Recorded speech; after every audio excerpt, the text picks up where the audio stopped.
রহিম জানি আসিয়াছি মাওলারি দরবারে, আল্লাহ তারাইও নামুরে। তোমারি দরজার গুলাম তোমারি দুয়ারে, তোমারি দরজার গুলাম তোমারি দুয়ারে, আল্লাহ তারাইও নামুরে। তোমারি দরজারে গুলাম তোমারি দুয়ারে, আসিবার ওই কথা ছিল নিয়ানে কিরে বুঝা, ভাগ্য দোষে আসতে হলো নিয়া পাপের বুঝা। আসিবার ওই কথা ছিল নিয়ানে কিরে বুঝা, ভাগ্য দোষে আসতে হলো নিয়া পাপের বুঝা। আসামির ওই স্বীকারোক্তি ক্ষমা পাওয়ার তোরে, আল্লাহ তারাইও নামরে। তোমারি দরজার গুলাম তোমারি দুয়ারে, তোমারি দরজার গোলাম তোমারি দুয়ারে, আল্লাহ তারাইও নামরে। তোমারি দরজার গুলাম তোমারি দুয়ারে, জানি আমি অপরাধী বড়ই গুনাহগার, তুমি কিন্তু সবার বড় আল্লাহু আকবার। জানি আমি অপরাধী বড়ই গুনাহগার, তুমি কিন্তু সবার বড় আল্লাহু আকবার। ক্ষমা করিলে মোরে কেবা জিজ্ঞাসিবে তোরে, আল্লাহ তারাইও নামরে। তোমারি দরজার গুলাম তোমারি দুয়ারে, তোমারি দরজার গোলাম তোমারি দুয়ারে, আল্লাহ তারাইও নামরে। তোমারি দরজার গুলাম তোমারি দুয়ারে। বাবারা আমার, বন্ধুরা আমার, আল্লাহ রাব্বুল আলামিন কোরআনুল কারীমের ভিতরে 25 জন নবী রাসূলের জীবনী আলোচনা করেছেন। বাবা কয়জন? আওয়াজ করে বলেন কয়জন? 25 জন। আমি আমার মূল আলোচনার মধ্যে চলে গেলাম। আমার আল্লাহ সুবহানাহু ওয়া তাআলা কোরআন শরীফের ভিতরে 25 জন নবী রাসূলের জীবনী আলোচনা করেছেন। তার মধ্যে জলিল কদর একজন নবী, যার নাম হচ্ছে হযরত মুসা আলাইহিস সালাতু ওয়াস সালাম। আল্লাহ সুবহানাহু ওয়া তাআলা মুসা আলাইহিস সালামের কথা চমৎকারভাবে কোরআনুল কারীমের মধ্যে তিনি আলোচনা করেছেন। বন্ধুরে,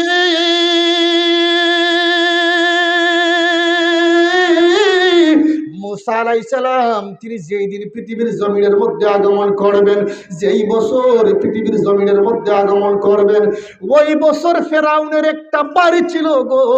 ফেরাউন বলছে প্রত্যেক বছর, এই বছর থেকে যতগুলা শিশু সন্তান পৃথিবীতে জন্মগ্রহণ করবে, যতগুলো ছেলে পৃথিবীতে জন্মগ্রহণ করবে, প্রত্যেকটা ছেলেকে ধরে ধরে জবাই করা লাগবে। কারণ ফেরাউনকে তার জাদুকররা বলেছিল এই দেশের মধ্যে এমন একটা সন্তান আগমন করবে, যেই সন্তান আপনার রাজ্যকে ধ্বংস করে ফেলবে, যেই সন্তান আপনার রাজত্বকে চিনাইয়া নিয়ে নিবে, আপনার বাদশাহীকে চিনাইয়া নিয়ে নিবে। এই জন্য এই কথা শোনার পরে ফেরাউন বলতে লাগলো, এই বছরের পর থেকে গো, আজকের পর থেকে পৃথিবীতে যতগুলো সন্তান আসবে, ছেলে সন্তান আসবে, প্রত্যেকটা সন্তানকে জবাই করতে হবে। ফেরাউনের কথায় তার এলাকার মানুষ, তার দেশের মানুষ, যতগুলা ছেলে সন্তান পৃথিবীতে আসে গো, প্রত্যেকটা ছেলে সন্তানকে সে দইরা দইরা জবাই করে ফেলাইয়া দেয়। এইবার এক সময় একটা লোক ডাক দিয়ে বলতে লাগলো, বাচ্চা জাহাপনা, আপনি যদি এইভাবে প্রত্যেকটা ছেলে সন্তানকে জবাই করে ফেলেন, তাহলে তো আর কয়েক বছর পরে এই দেশের ভিতরে গো মেয়েকে বিয়ে দেওয়ার মতো কোনো সন্তান থাকবে না, মেয়েকে বিয়ে দেওয়ার মতো কোনো মানুষ মানুষ থাকবে না, কোনো ছেলে পাওয়া যাবে না। এইবার বাদশা বলল, তাহা হইলে কি করা যায়? একজন পরামর্শ দিল, 1 বছর জবাই করো আর আরেক বছর বাঁচাইয়া রাখো। তার টার্গেট হচ্ছে মুসা নবীকে জবাই করা। কিন্তু আমার আল্লাহ রাব্বুল আলামিনের লীলা খেলা বুঝা বড় দায়ী। আমার আল্লাহ রাব্বুল আলামিনকে চিনা বড় দায়। আমার আল্লাহ রাব্বুল আলামিন যদি আপনাকে বাঁচাইয়া রাখতে চায়, পৃথিবীর কোনো ক্ষমতা আসেনি গো আপনাকে মেরে ফেলার। আছে আছে বন্ধুরা রে, যেই বছর ফেরাউনের নির্দেশ অনুযায়ী সন্তানকে জবাই করা হবে, ওই বছর আমার আল্লাহ রাব্বুল আলামিন মুসা নবীকে দুনিয়ার জমিনে পাঠাইছেন। ফেরাউন খবর পাইল সন্তান জন্মগ্রহণ করেছে, এইবার তার বাহিনীকে পাঠাইয়া দিল আল্লাহর পয়গাম্বর মুসা আলাইহিস সালামের আম্মা জানের বাড়িতে। আম্মা জানের বাড়িতে যাওয়ার পরে আল্লাহর নবী মুসা আলাইহিস সালামের মা তিনি তো এবার চোখের পানি ছেড়ে ছেড়ে কান্দেন, হায় রে এইমাত্র ফেরাউনের লোক এসেছে, আমার সন্তানকে জবাই করে ফেলবে, আমি মায়ের সামনে আমার সন্তানের গলা কাটবে। না না, আমি সহ্য করতে পারবো না, আমি এই দৃশ্য দেখতে পারবো না। মায়ের সামনে যদি সন্তানকে জবাই করা হয়, মা সহ্য করতে পারবে পারবে? এইবার মা ঢাক দিয়া বলে, আমি কোন পরীক্ষার মধ্যে পড়লাম, সবে মাত্র আমার সন্তানটাকে আমি প্রসব করলাম, দুনিয়ার জমিনও আসলেন, আমি আমার সন্তানকে কিভাবে বাঁচাইব? মা মনে মনে ভাবলেন, আমার সামনে আমার সন্তানকে ফেরাউনের লোকেরা জবাই করবে, আমি এটা মেনে নিতে পারবো না, তার চেয়ে আমি আমার সন্তানকে নিজেই নিজের হাতে মেরে ফেলি। এই বলিয়া তিনি একটা চুলার মধ্যে আগুন লাগাইলেন, চুলার মধ্যে আগুন লাগাইয়া চুলার উপরে বিশাল বড় একটা পাতিল দিলেন, পাতিলের উপরে পানি দিয়েছেন, পানি দিয়া এই আগুন দিয়া এই চুলার মধ্যে মুসা নবীর মা ফেলে দিয়েছে, ফালাইয়া দিয়ে আবার চোখের পানি সাইরা সাইরা মুসা নবীর আম্মা কান্দেন। এইবার ঘরের দরওয়াজার সামনে ফেরাউনের লোকজন গিয়া ডাক দিল, তিনি দরওয়াজা করলেন, আপনার ঘরে নাকি সন্তান জন্মগ্রহণ করেছে, ছেলে সন্তান, আমরা তারে জবাই করতে এসেছি। এইবার মুসা নবীর মা ডাক দিয়ে বলে, না না না না, আমার ঘরে কোনো সন্তান জন্মগ্রহণ করে নাই, আমার ঘরে কোনো ছেলে সন্তান আসে নাই, আপনারা সারা ঘর তালাশ করতে পারেন। ফেরাউনের লোক এইবার সারা ঘর তিনারা তালাশ করলেন, তালাশ করিয়া কোথাও মুসা নবীরে পাইলেন না গো। তারা আবার চইলা গেলেন, চইলা যাওয়ার পরে ফেরাউনের লোকটা চলে যাওয়ার পরে মুসা নবীর আম্মা এইবার তিনি চোখের পানি ছেড়ে ছেড়ে কান্দেন, কান্দিয়া তিনি এবার চুলার সামনে যান, চুলার সামনে যায় দেখতেছেন আমার সন্তানটা যে চুলার মধ্যে আগুনে পুড়লো, আমি আমার সন্তানটার একটু দেখবো। এই বলিয়া মুসা নবীর মা যখন চুলার দিকে তাকাইলেন গো, যদিও দেখা যায় চুলার মধ্যে আগুন এতক্ষণ দাউ দাউ করেছিল, ওই চুলার ভিতরে দেখা যায় আমার আল্লাহ রাব্বুল আলামিন এই চুলাকে ফুলের একটা বাগান বানাইয়া দিয়েছে। তুই হাত তুলে পড়ুন সুবহানাল্লাহ। আল্লাহ রাব্বুল আলামিন আগুনকে ফুলের বাগান বানাইতে পারে কি পারে না? চিৎকার মেরে পড়ুন, পারে কি পারে না? এই ক্ষমতা আমার আল্লাহর আছে না নাই? কেমন আল্লাহ, কেমন আল্লাহ! মুসা আলাইহিস সালাম চুলার ভিতরে ফুলের বাগানের মধ্যে তিনি খেলতেছেন। মিশকাতের ভিতরে হাদিসখানা উল্লেখ, আমি আমার উস্তাদ আল্লামা জালালউদ্দিন আল কাদরি হুজুর, তিনি কাদরিয়াতে আসতেন, মাদ্রাসা পরিদর্শন করতেন, উনার সামনে আমরা কিতাব পড়তাম, তিনি কিতাব আমাদেরকে পড়াতেন, তিনি ঘটনা সুন্দর করে করে আমাদেরকে বলেছেন, মুসা আলাইহিস সালামের দুই হাতের মধ্যে দুইটা আপেল দেখা যায় চুলার মধ্যে। জিজ্ঞেস করা হলো, এই আপেলের মধ্যে একটা আপেলে লেখা হচ্ছে লা ইলাহা ইল্লাল্লাহ, আরেকটা আপেলে লেখা হচ্ছে মুহাম্মদুর রাসূলুল্লাহ। মুসা আলাইহিস সালামকে জিজ্ঞাসা করা হলো, হে আল্লাহর পয়গম্বর মুসা, আগুনের মধ্যে আপনার আম্মা আপনাকে ফেলে দিয়েছেন, আপনি জ্বলে পুড়ে সারকার হন নাই, আপনি কিভাবে বেঁচেছেন? মুসা নবী উত্তর দিয়েছিলেন, এক হাতে আমার আল্লাহ জান্নাত থেকে একটা আপেল পাঠাইয়া দিয়েছেন, এই আপেলের মধ্যে লেখা ছিল লা ইলাহা ইল্লাল্লাহ, আরেকটা আপেলের মধ্যে লেখা ছিল মুহাম্মদুর রাসূলুল্লাহ। এই মুহাম্মদুর রাসূলুল্লাহর নামের বরকতে আমার আল্লাহ রাব্বুল আলামিন আগুনের মধ্যে আমাকে পুরায় দিলেন। সুবহানাল্লাহ, সুবহানাল্লাহ। কেমন নবী! যেই নবী পৃথিবীতে আসে নাই, ওই নবীর ক্ষমতা চলতেছে মুসা নবীর আমলে প্রায় 3000 বছর আগে। কেমন নবীর উম্মত আমরা! আল্লাহু আকবার কাবিরা। কেমন নবীর উম্মত আমরা! যেই নবী পৃথিবীতে এখনো আসেন নাই, 3000 বছর পূর্বে তিনি ঘটনা, কিন্তু আমার নবীর নাম মোবারকের বরকত মোবারক আল্লাহ বাঁচিয়ে দিয়েছেন। কেন? মুসা নবীর পেশানি মুবারকের মধ্যে ছিল আমার দয়াল নবীজির নূর মুবারক।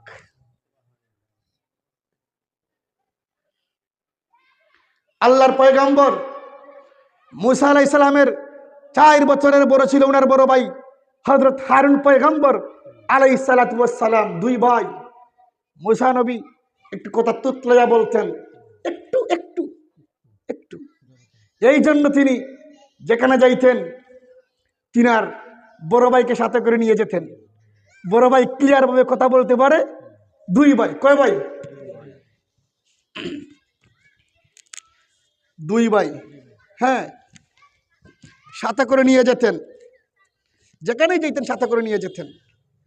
তিনার উপরে যখন নবুয়ত প্রকাশ হলো, আমার আল্লাহ এলান করে দিলেন, সর্বপ্রথম তোমার নবুয়তের দায়িত্ব নিয়ে যেতে হবে বাদশাহ ফেরাউনের রাজদরবারে। কার রাজদরবারে? বাদশাহ ফেরাউনের রাজদরবারে তোমাকে নিয়ে যেতে হবে। হে মুসা আলাইহিস সালাতু ওয়াস সালাম, সে নিজেকে বলতেছে আনা রব্বুকুমুল আলা, আমার চেয়ে বড় খোদার কে আছে? আল্লাহর কালাম সাক্ষী 30 নম্বর পারার মধ্যে উল্লেখ করা হয়েছে, আমার চেয়ে বড় খোদা কে আছে? যাও তুমি প্রমাণ করে দাও তার চেয়ে বড় খোদা হচ্ছে আমি, লা ইলাহা ইল্লাল্লাহ। যাও। তিনি তো আর একা যাবেন না, তিনি সাথে নিলেন তিনার বড় ভাই হযরত হারুন আলাইহিস সালাতু ওয়াস সালামকে। আসুন একটু দুরূদ শরীফ পড়ি আমরা। আল্লাহুম্মা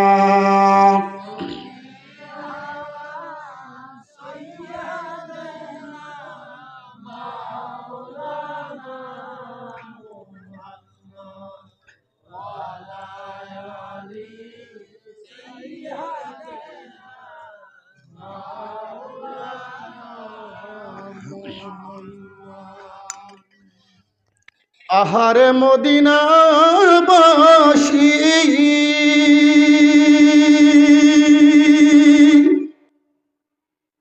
ধন্য তোমাদের জীবন, তোমাদের মাঝে ঘুমিয়ে আছেন দুজাহানের মহাজন। আল্লাহুম্মা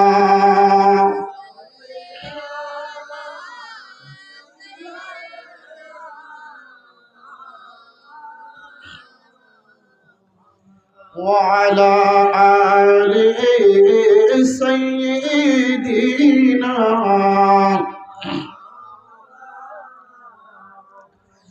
বাবারা আমার, বন্ধুরা আমার, আমার আল্লাহ রাব্বুল আলামিন যখন এলান করে দিলেন, ও মুসা নবী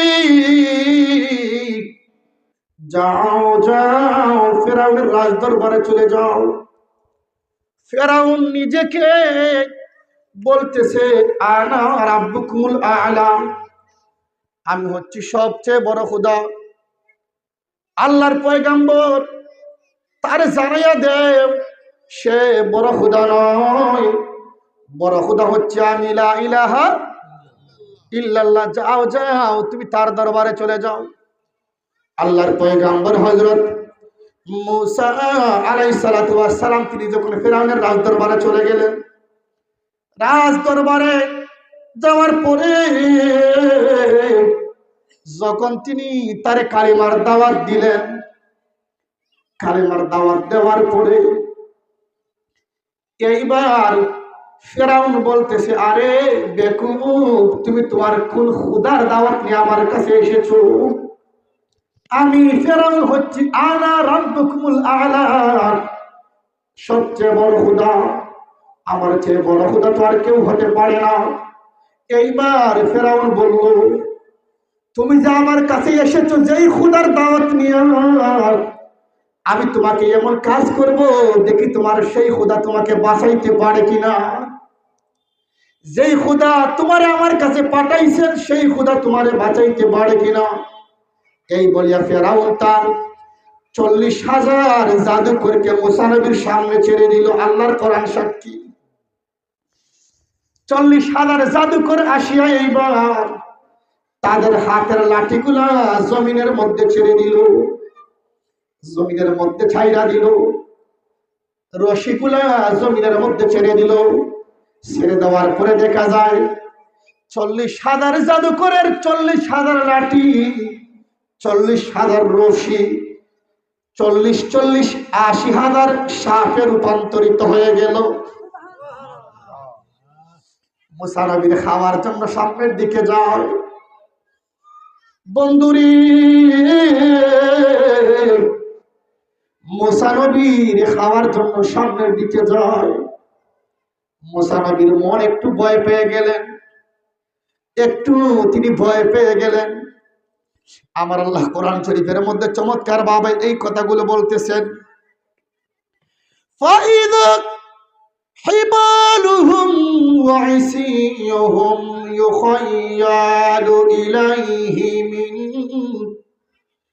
মিন সিহরিহিম আন্নাহা তাসআ। সাপগুলা মুসা নবীর দিকে আসতেছে মুসা নবীকে খাওয়ার জন্য। মুসা নবীর দিকে দৌড়াইয়া দৌড়াইয়া আসতেছে। আল্লাহর পয়গম্বর মুসা আলাইহিস সালাতু ওয়াস সালাম এই ঘটনা দেখার পরে তিনি এবার মনে মনে ভয় পেয়ে গেলেন। فأوجس في نفسه خيفة موسى। আল্লাহর পয়গম্বর মুসা আলাইহিস সালাম ভয় পেয়ে যাওয়ার পরে তিনার দেহটা একটু কাঁপাকাঁপি আরম্ভ করলো। তিনি কাঁপাকাঁপি করা শুরু করে দিলেন।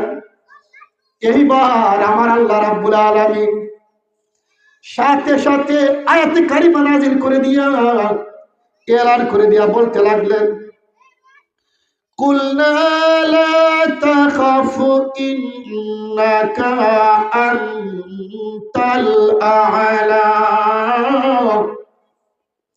আমার আল্লাহ বলতে লাগলেন, এ মুসা নবী, ফিরআউনের 9 লক্ষ মানুষ তোমার বিরুদ্ধে দাঁড়াইয়া গেছে।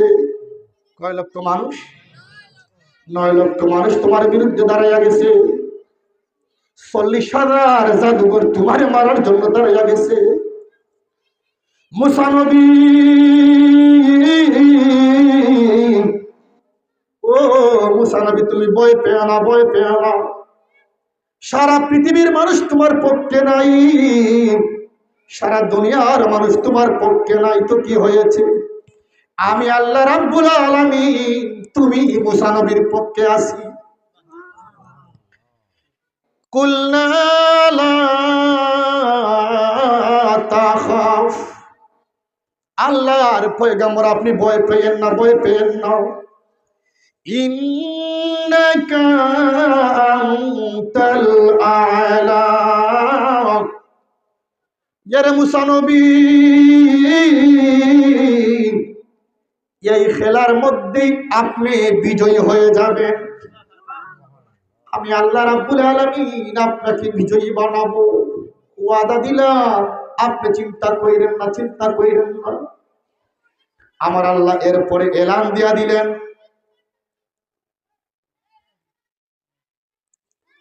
ওয়ালকি মা ফি ইয়ামিনিকা তালকাফ মা সানাউ। আমার আল্লাহ বললেন, মুসা নবী, আপনার ডান হাতের মধ্যে কি? মুসা নবীর হাতের মধ্যে একটা লাঠি, আমার চাচার মতো। আল্লাহর পয়গম্বর আদম আলাইহিস সালাম যখন থেকে তিনি জান্নাত থেকে পৃথিবীতে এসেছেন, পাঁচটা জিনিস সাথে করে নিয়ে এসেছিলেন। এক নম্বরে হচ্ছে উদ গাছ, যেই গাছ থেকে সুগন্ধ ছড়ায় আতরের মতো, এই উদ গাছ। দ্বিতীয় নম্বরে হচ্ছে মুসা আলাইহিস সালামের হাত মোবারকের লাঠি মোবারক, যাক আল্লাহ রাব্বুল আলামিন কোরআনে এই লাঠিকে বলেছেন আসায়ে মুসা। তৃতীয় নম্বরে হচ্ছে হাজরে আসওয়াদ, যে পাথরটা এখনো মক্কাতুল মুকাররমার মধ্যে বিদ্যমান রয়েছে, যেই পাথরের দিকে তাকাইলে জীবনের গুনাহ মাফ হয়ে যায়। এই পাথরটা জান্নাত থেকে আসার সময় ধবধবে সাদা ছিল, পাথরটা কালো হয়ে গিয়েছে। আমার মোবাইলে 18,000 হাদিস রয়েছে। এই মোবাইলের মধ্যে বাইহাকি শরীফের মধ্যে উল্লেখ, আমার নবীকে প্রশ্ন করা হলো, নবী গো, পাথরটা ছিল সাদা, পাথরটা কেন কালো হয়ে গেল? নবী আমার বললেন, দুনিয়ার মানুষরি, এই পাথরটা সাদা ছিল কিন্তু কালো হওয়ার পিছনে একটা কারণ রয়েছে। মানুষ হজ করতে মক্কায় আসে, যখন এই পাথরের মধ্যে দুইটা টুট লাগাইয়া চুমা খায়, চুমা খাওয়ার সঙ্গে সঙ্গে আল্লাহ রাব্বুল আলামিন হাজীদের সমস্ত গুনাহগুলা ওই পাথরের মধ্যে মিশাইয়া দেয়, আর হাজীকে সমস্ত রূপে পরিপূর্ণভাবে নিষ্পাপ বানাইয়া দেয়। সালাতু সালাম গো আমার দুরুদ সালাম গো আমার কোয় নবী মুস্তাফায়ে, তোমরা যদি যাও রে মদিনায়, তোমরা যদি সালাতু সালাম গো আমার দুরুদ সালাম গো আমার কোয় নবী মুস্তাফায়ে, তোমরা যদি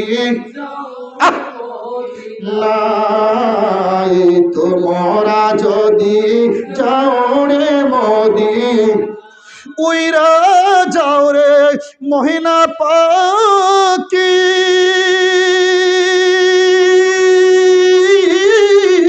কোয় আমার সালাম খানি,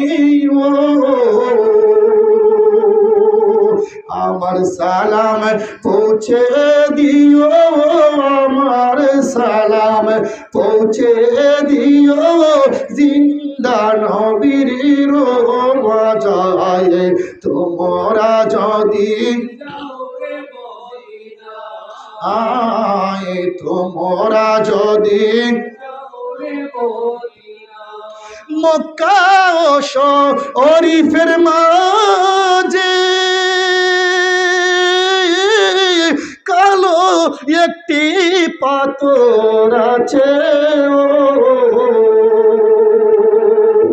মক্কা মুআজ্জামার মাঝে কালো একটি পাথর আছে,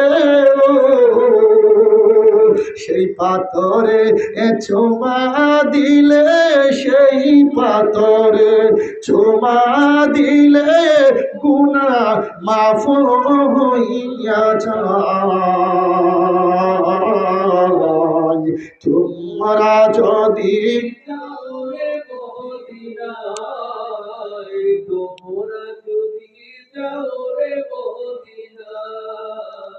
সালাতু সালাম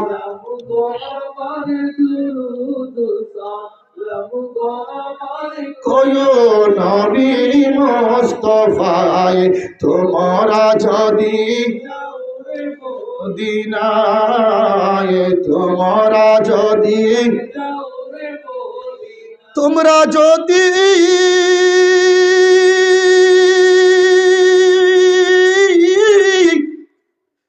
যাও রে সোনার মদিনা। বাবারা আমার, বন্ধুরা আমার, এইবার মুসা আলাইহিস সালাম তিনি ভয় পাওয়ার পরে আমার আল্লাহ সান্ত্বনা দিচ্ছেন, ওয়া আলকি মা ফি ইয়ামিনিকা তালকাফ মা সানাউ। মুসা নবী আপনার ডান হাতের লাঠি আপনি মাটির মধ্যে বার ছেড়ে দিন, বাকিটা আমি আল্লাহ বুঝে নিব, আপনি ছেড়ে দিন। আল্লাহর পয়গাম্বর মুসা আলাইহিস সালাম লাঠিটা মাটির মধ্যে ছাড়ার সঙ্গে সঙ্গে এই লাঠি মুবারক বিশাল বড় একটা অজগর সাপে পরিণত হয়ে গেছে। আমার আল্লাহ বলতে লাগলেন, তালকাফ মা সানাউ। মুসা নবী গো, আপনার অজগর সাপ তাদের ৮০,০০০ সাপকে খেয়ে ফেলবে। বাঁচানোর মালিককে, বাঁচানোর মালিককে। মাত্র ২ ভাই, একজন মুসা আলাইহিস সালাম আর একজন হারুন আলাইহিস সালাম। ৯ লক্ষ মানুষ মারার জন্য পাগল হয়ে গেছে। ৪০,০০০ জাদুঘর মারার জন্য পাগল হয়ে গেছে। এইবার এই অজগর সাপটা ইন্নামা সানাউ কাইদু সাহির। আমার আল্লাহ বলেন, মুসা নবী চিন্তা কইরেন না, তারা জাদু নিয়ে আপনার সামনে আসছে আপনাকে ধ্বংস করার জন্য। আমি আল্লাহ থাকতে আপনার কোনো ক্ষতি হোক আমি আল্লাহ চাই না, আপনার কোনো ক্ষতি হোক আমি আল্লাহ এটা পছন্দ করি না। ওয়ালা ইউফলিহুস সাহিরু হাইসু আতা। ৪০,০০০ জাদুকর পৃথিবীর যে প্রান্ত থেকে আসুক না কেন, আমি আল্লাহ তাদেরকে ধ্বংস করে দেব, তাদের জাদুগুলোকে আমি আল্লাহ ধ্বংস করে দেব। মুসা আলাইহিস সালামের লাঠি মুবারকটা মাটির মধ্যে নামার পরে যখন অজগর সাপ হয়ে গেল, এই অজগর সাপটা তাদের ৮০,০০০ সাপগুলোকে খেয়ে ফেলল।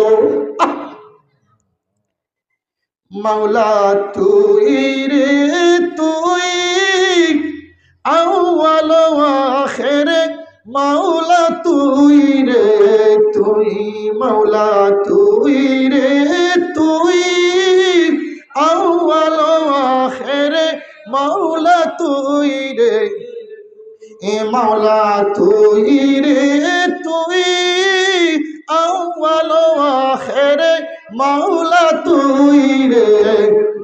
বাবারা আমার, বন্ধুরা আমার, এইবার ৪০,০০০ জাদুকর এই ঘটনা দেখার পরে ফাউলকিয়াস সাহারাতু সুজ্জাদা কালু আমান্না বিরাব্বি হারুন ওয়া মুসা। একটু পড়েন না সুবহানাল্লাহ, আওয়াজ করে পড়েন না সুবহানাল্লাহ। ৪০,০০০ জাদুকর এইবার মুসা নবীর কদম মোবারকের মধ্যে সেজদার মধ্যে পড়ে গেলেন, ডাক দিয়া বলতে লাগলেন, মুসা নবী আপনি যেই প্রভুর কালিমার দাওয়াত দিয়ে আমাদের কাছে এসেছেন, যেই প্রভুর কালিমার দাওয়াত নিয়ে এসেছেন, আমরা আপনার সেই প্রভুর উপরে ঈমান গ্রহণ করব। আপনারা যেই প্রভুর দাওয়াত নিয়ে এসেছেন সেই প্রভুর ঈমান আমরা গ্রহণ করলাম। আমার আল্লাহ চমৎকার ভাবে বলতে লাগলেন, ক্বালু আমান্না বিরাব্বি হারুন ওয়া মূসা।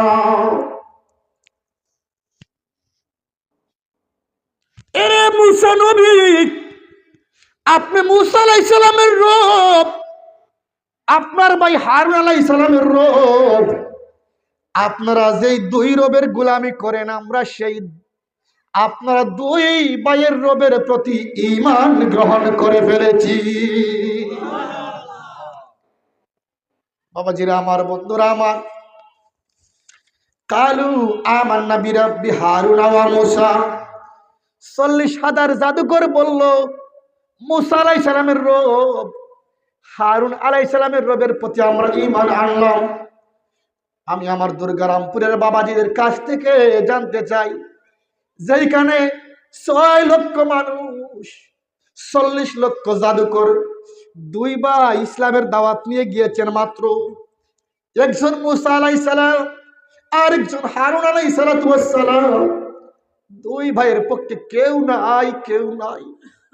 মূসা নবীকে ছোটবেলা মারার চেষ্টা করেছিল, কিন্তু মূসা নবীকে মারতে পারে নাই, জবাই করতে পারে নাই।